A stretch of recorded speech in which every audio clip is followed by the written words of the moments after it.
নমস্কার বন্ধুরা, নিয়ে চলে এসেছি আজকে তোমাদের জন্য আরেকটি নতুন সাজেশন ভিডিও নিয়ে। যারা এই মুহূর্তে বিএ 6 সেম ফিলোসফি অনার্স নিয়ে পড়ছো, যাদের পেপার সিসি 13, তাদের জন্য মূলত আজকের এই ভিডিওটি।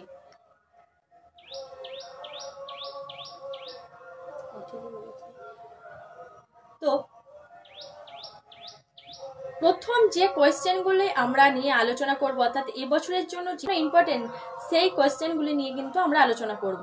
তার আগে তোমাদেরকে বলে রাখি যে আমাদের অনলাইন ক্লাস কিন্তু অ্যাভেলেবেল আছে। যারা 6 সেমিস্টারে আমাদের কাছে অনলাইন ক্লাস করতে চাও, তারা আমাদের ডেসক্রিপশানে দেওয়া নম্বরে মেসেজ করতে পারো। কোনো রকম কোনো ফোন করবে না, আমাদের শুধুমাত্র মেসেজ করবে। তো প্রথম 10 নম্বরের কোয়েশ্চেন নিয়ে আসি। 10 নম্বরের প্রথম কোয়েশ্চেন হচ্ছে, 1. প্রাতিষ্ঠানিক ধর্মের প্রতি রবীন্দ্রনাথের সমালোচনা তত্ত্ব মনোভাব ব্যাখ্যা করো। 2. ইকবালের মতে ঈশ্বরের স্বরূপ ব্যাখ্যা করো। 3. রাধাকৃষ্ণকে অনুসরণ করে মানুষের সসীম দিকগুলি আলোচনা করো। 4. শ্রী অরবিন্দের মতে পরম সত্তার স্বরূপ আলোচনা করো। 5. রবীন্দ্রনাথ কিভাবে অমঙ্গলের সমস্যার সমাধানের চেষ্টা করেছেন আলোচনা করো। 6.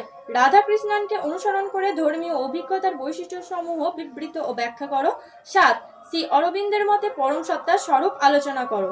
তো এখানে 10 নম্বরে 7টি কোয়েশ্চেন দেওয়া আছে। তো এখানের মধ্যে তোমাদের সব থেকে যে কোয়েশ্চেনগুলি ইম্পর্টেন্ট, সেগুলো প্রথম যে 4টি কোয়েশ্চেন বললাম, সেই 4টি কোয়েশ্চেন কিন্তু তোমরা অবশ্যই করে রাখবে।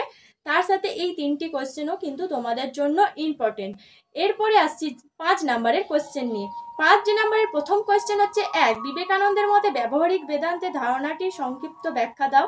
2. রবীন্দ্রনাথ আমাদের অসীম সত্তাকে কিভাবে ব্যাখ্যা করেছেন। 3. গান্ধীর অনুসরণে সত্যাগ্রহ ও নিষ্ক্রিয় প্রতিরোধের মধ্যে পার্থক্য নির্ণয় করো। 4. বিবেকানন্দের অনুসরণে কর্মযোগের স্বরূপ ব্যাখ্যা করো। 5. রাধাকৃষ্ণনের অনুসরণে পার্থিব সমিত্বের স্বরূপ ব্যাখ্যা করো। 6. রবীন্দ্রনাথকে অনুসরণ করে মানুষের সসীম স্বরূপের 3টি দিক উল্লেখ ও ব্যাখ্যা করো। 7. পূর্ণযোগের লক্ষ্য বিষয়ক শ্রী অরবিন্দের মত সম্বন্ধে একটি সংক্ষিপ্ত টিকা লেখো। 8.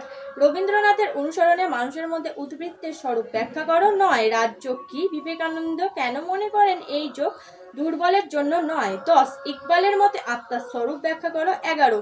অহিংসা মানুষের পক্ষে স্বাভাবিক, গান্ধীর এই মত ব্যাখ্যা করো। এই 5 নম্বরেরও এবারে কিছু কোয়েশ্চেন বেশি আছে। তো 10 নম্বর ও 5 নম্বরের এবারে বেশি দেওয়ার একটাই কারণ, তোমাদের এটা লাস্ট সেমিস্টার, যাতে তোমাদের পরীক্ষা খুব ভালো হয়, যাতে তোমাদের সবকটি কোয়েশ্চেন একদম তোমাদের নখ দর্পণে থাকে, তাই জন্যই কিন্তু এতগুলি কোয়েশ্চেন দেওয়া আছে। তো তোমাদের এরপরে যে কোয়েশ্চেনগুলো নিয়ে আলোচনা করব, সেগুলো হচ্ছে 2 নম্বরের কোয়েশ্চেন। 2 নম্বরের প্রথম কোয়েশ্চেন হচ্ছে, স্বামী বিবেকানন্দের লেখা 2টি বইয়ের নাম লেখো। 2. বিবেকানন্দের মতে কর্মযোগের সর্বোচ্চ কে। 3. বিবেকানন্দের মতে বিশ্বজনীন ধর্মের প্রতিনিধি বলে কি গণ্য হতে পারে। পূর্ণযোগ কি। 5. বিবেকানন্দের ব্যবহারিক বেদান্তে কি ব্যবহারিক। 6. কর্মযোগ কি। 7. কি অর্থে শ্রী অরবিন্দের যোগ পূর্ণযোগ। 8. দেশ ও কালকে ইকবাল কিভাবে ধারণা করেছেন। 9. শ্রী অরবিন্দের মতে বিবর্তনমূলক বৃদ্ধির 3টি প্রক্রিয়া কি কি। 10. আত্মার গুরুত্বপূর্ণ বৈশিষ্ট্য রূপে স্বাধীনতা বলতে ইকবাল কি বোঝেন। 11. রবীন্দ্রনাথের মতে মানুষের স্বরূপের আধ্যাত্মিক দিকটি কি দিয়ে গঠিত। 12. রাধাকৃষ্ণনের মতে জ্ঞানের 3টি সম্ভাব্য উৎস কি কি। 13. মানুষের কোন দিকটিকে রবীন্দ্রনাথ মানুষের মধ্যে নিহিত শিল্পী বলে বর্ণনা করেন। 14. রাধাকৃষ্ণন কেন বলেন যে ধর্ম হলো ধর্মীয় অভিজ্ঞতার চরমতাকে অস্বীকার। 15. ঈশ্বর হলেন সত্য। গান্ধীর এই কথা বলার 2টি কারণ কি কি। 16. রাধাকৃষ্ণনের লেখা একটি বইয়ের নাম লেখো। 17.